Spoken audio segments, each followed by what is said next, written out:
Say, kids, what time is it? It's kind of like watching TV, but, in your car.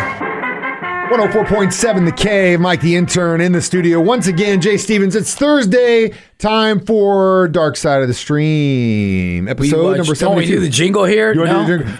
We watch movies, documentaries, so you don't have to. Dark Side of the Stream, episode number 72, and this week was my pick. We kind of went beyond the boundaries of our streaming subscription, so I had to let Jay borrow my mom's password because I borrow my mom's password. Shout out to Mom for letting me bootleg it. So we watched this documentary. It's called Alex Murdaugh, Lies, Deception, Death, something like that. But it basically talks about the Murdaugh family and how they have been a solicitor for the area in South Carolina's Low Country for about 80 Solicitor years. Meaning like prosecutor, attorney guys. DA, right? yeah, essentially DA, right. a lot DA. of influence. And it goes back, I believe, to 1910 is when the eldest of the Murdaughs were a part of this. And I think from 1920 till Murdaugh. 2006, this family pretty much could do and say whatever the hell they wanted to in that area, which is crazy to think about this stuff. I mean, we've done, mafia, families, stuff like that, crime bosses and things. It's the same, except they don't have. These guys don't have morals. Like the mob would have like rules and morals, right? Oh, you flipped it. Government. Well, government guys, and even our current government, they break all these rules, do all this shady stuff, and they don't even stick to a code. Mobsters at least stuck to a code. Hey, you don't mess with their family, you don't mess with their wife. Absolutely right, there was dude. a code. You're absolutely right. Gentlemen's club. Give it to Jay Stevens for looking at that insight because I kind of made the same thing, but you're right. A lot of mafia guys, they do have a code. Yeah, no, they were straight up, man. And La Costa Nostra, they follow that code. Now, as far as something that you'll find, I was going to ask you this. You never didn't live here. You're an LA, Hawaii guy. Yeah. You lived in New Orleans, and you got transplanted to the Ozarks.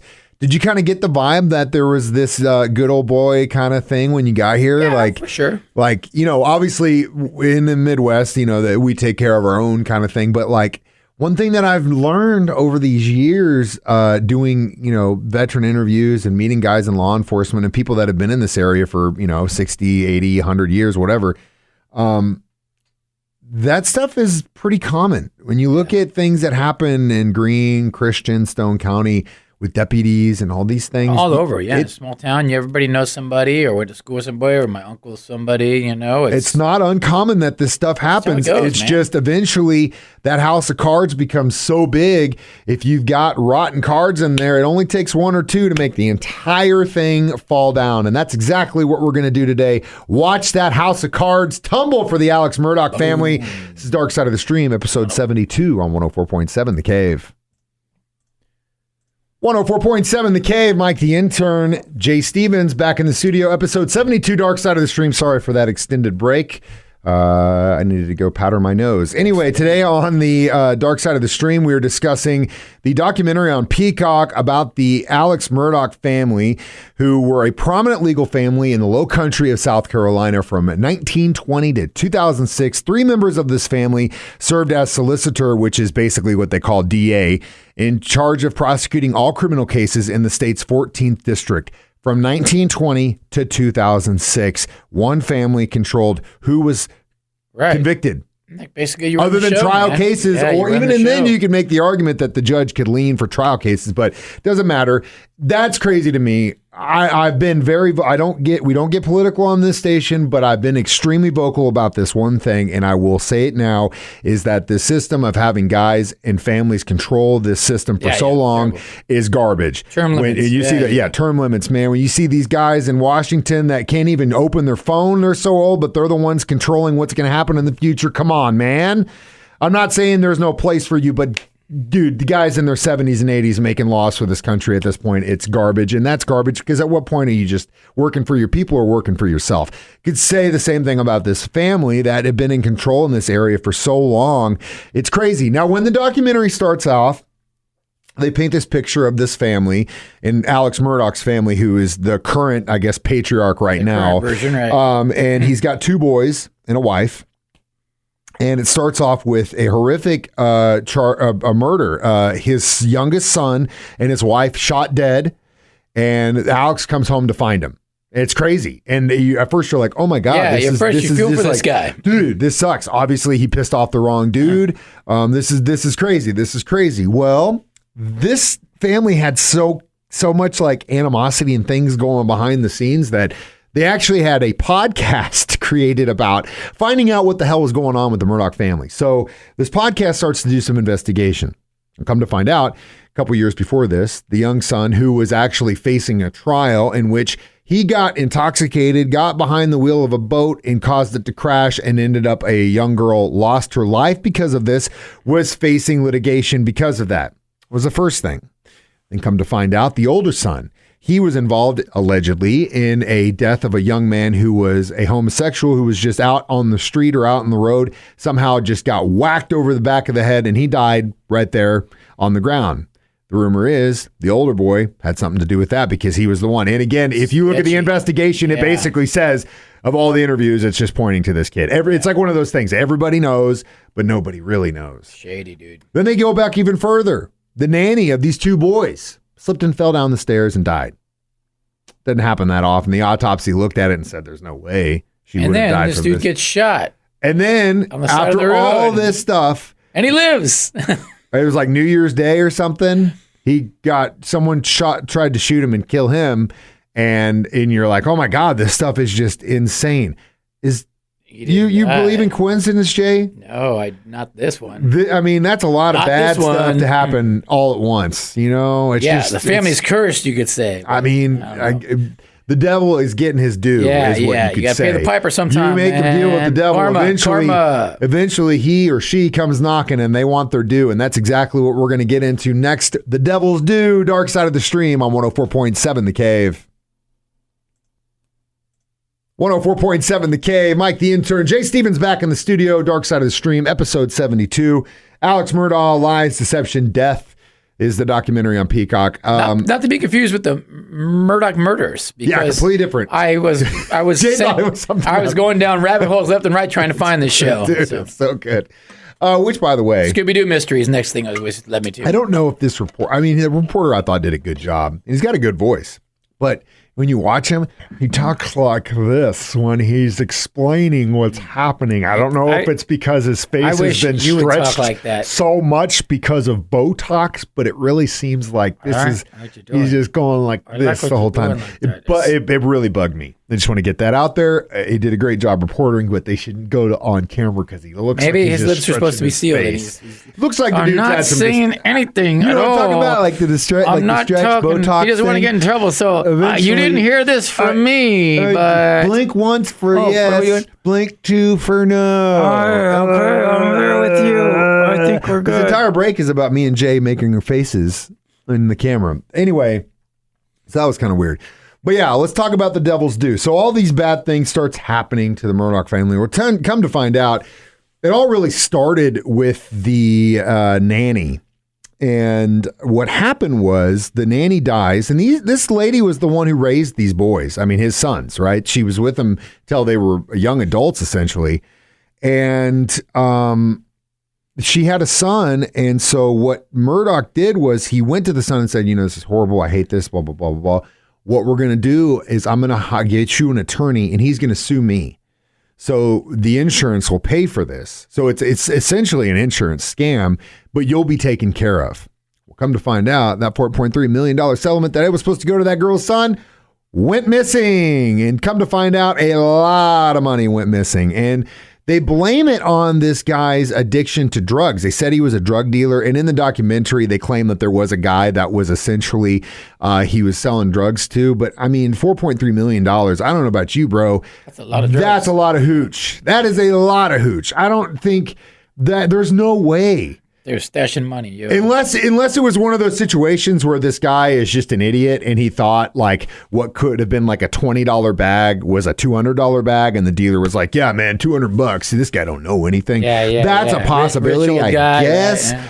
But dude, the dude was a DA. There's no way he didn't know. But again, the drug excuse doesn't pan out for me. Skimming money, that's all, man. Skimming money, stashing money. The best part in this documentary, I thought, was whenever he finally got indicted. So bottom line is the youngest son who was on the rope for boating while drunk, getting their girl kid, he gets shot along with his mother. So that's whoa. The eldest son, he's still alive, but the government has come in and froze all of their assets. Literally, they have nothing. And now the dad has been indicted on all these charges of fraud and all that stuff. So it wasn't the murders, which is crazy to me. It was the money. Well, it's usually the money. It's always the money. Al Capone. It's like the money that got him in trouble. Money, you get away with it. Yeah. Hey, people die all the time. But don't take our money. Don't screw with our money. No, it's the money. They'll get you on the money part. What in the hell, dude? This country. Unless you work in government. Unless you work in government. Then you can scam. Yeah, if you're the man, it's fine. But if you're not the man, you mess with the man's money, it's not fine. And in this case, it's obvious. It wasn't about the murders and all these people dying. It was about where did this money go? Well, that's way more important than somebody's lives. So crazy. Crazy time we live in. It's just, I guess that's just the way it's always been. We're just now starting to see it more and more because we're basically watching everyone's life unfold on social media, just like this. Dark Side of the Stream continues next with our review on 104.7 The Cave. 104.7 The Cave. Mike the Intern, Jay Stevens back in the studio one more time. Dark Side of the Stream. And where it's not scamming your money. No. This is free. No. This is Although, free. if you want to send us money, you can. We're not taking it. But we will take it. We will take it. We're not trying to take it, but we will accept it. We're not taking it by force. We will accept it. We'll take it like a charity. Venmo, PayPal, Bitcoin. Hey, eventually, we're both going to, they're probably going to say, hey, you guys are gone, and this is all we're going to have. This is all we're going to have. If you want to continue this partnership. So the three of you that watch this will need those $5 soon. We'll set up a Venmo or a GoFundMe or something to keep this ball rolling. But on this week's episode, Dark Side of the Stream, we discussed Alex Murdaugh, lies, deception, death, and all this stuff, and it literally is a horrific 2 weeks in thing. a row, Mike's been really mad about what he watched. He's been very passionate about it. I just don't like it when people get over on people. You know what I mean? Like, and when you, it's like I've always said, fame and money and all that stuff just exacerbate whatever you want to call what's inside of you. If you're a good person, all that stuff is just going to make you be a good person, hopefully. But if you've got any kind of rotten in you, it's just going to exasperate that. Got the skeletons in the closet. Yeah, dude, this family. Skeletons in the storage It's all friends and high fives and back scratches. The best piece of revenge, which Alex is actually facing all these charges currently. This thing is current. Like, he got indicted last year. He's still facing charges. They keep trying to get him out on bail. They keep denying it. I think the last one was like $7 million. So this thing is happening right now. That's why we keep saying the word allegedly so we don't get sued. But good luck coming after us. We don't have anything. Yeah. But really, the best piece of revenge or justice that I've gotten or got in that documentary was him in the courtroom kind of looking around to seeing if he sees any of his buddies in there, and there are none. And even if no there more were, cronies, homie. They're leaving you out to dry. It's so funny how those friends will just disappear like that once you get caught. No, I got something to do today, brother. I wonder what his grandparents are thinking about him now. The family had set this up. Man. I mean, you know what I mean? Like, but hey, they caused it. Bad parenting. You got to raise your kids. If you want good kids, you got to raise your kids. It's that simple. So how many crooked lawyers would you give this documentary? 2.5, just because it was just another crime story, another scam. Yeah, I would give it I'd give it another point. They didn't reinvent the wheel here. It wasn't groundbreaking.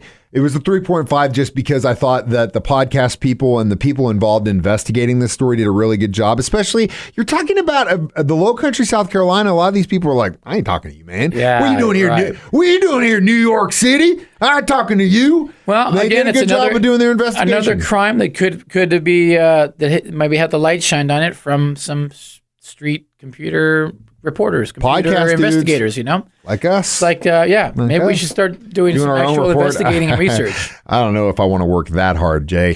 So, what's your pick for next week's documentary? We're going to go lighthearted. We've been very heavy-hearted these past few weeks. Heavy-handed. We're going lighthearted, and we're taking a look into Jay Stevens' basically upbringing. We're going with the SoCal lifestyle. Bones Brigade autobiography, Amazon Prime. It's free. It's an old school throwback.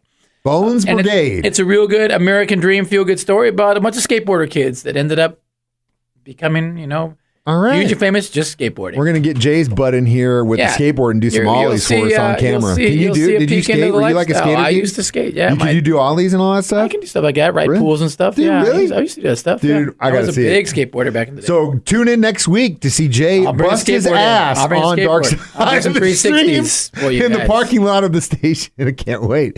As always, you can stream this online, Facebook, 9 a.m. every Thursday. Stream it for free as a podcast on our 104.7 The Cave. And the replay at 6 p.m. during Jay's show. Yeah, right here. In case you don't wake up early. Yeah, if you're a late sleeper, check out with Jay. We do it again 6, 9, and 6 right here on 104.7 The Cave. I'm Mike the Intern. This is Jay Stevens reminding you that we watch movies documentaries so you don't have to. It's Dark Side of the Stream on 104.7 The Cave.